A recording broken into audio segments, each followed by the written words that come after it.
Alors, cette histoire commence quand je suis à l'université de Strasbourg et que ma vie prend un tournant complètement fou. On m'a proposé un défi totalement dingue.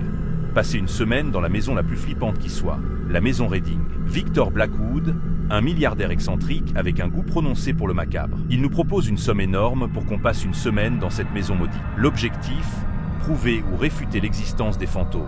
Bien sûr, j'étais sceptique, mais ça m'a titillé. Alors, je monte une équipe de choc pour cette aventure. Moi, c'est Tommy, étudiant en psychologie humaniste. Mon but ? Comprendre la nature humaine face à l'inexplicable. J'ai même élaboré des méthodes pour aider à traiter les peurs et les traumatismes. Sophie, ma petite amie, elle me suit malgré ses propres peurs et ses traumatismes. Léo Martin, un médium qui a déjà survécu à cette maison quand il était jeune. Il revient pour affronter ses vieux démons. Marie Leblanc, une médium spirituelle convaincue qu'elle peut libérer les âmes perdues de la maison. Elle est déterminée à aider ces esprits tourmentés. Dès qu'on entre dans cette maison, c'est le chaos total. Des objets qui bougent tout seuls, des voix mystérieuses, des visions cauchemardesques.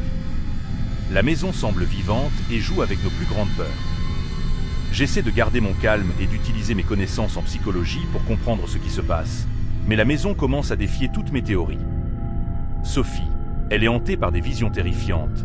Sa santé mentale se détériore de jour en jour.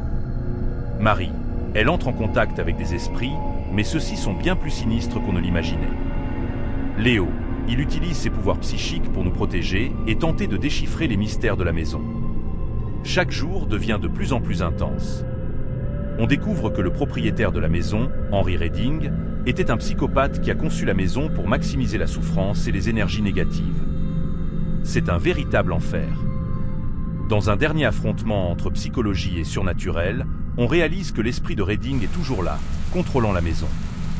Avec un ultime acte de courage et de sacrifice, on réussit enfin à libérer les âmes piégées et à détruire l'influence maléfique de Reading, mettant fin à la malédiction de la maison Reading.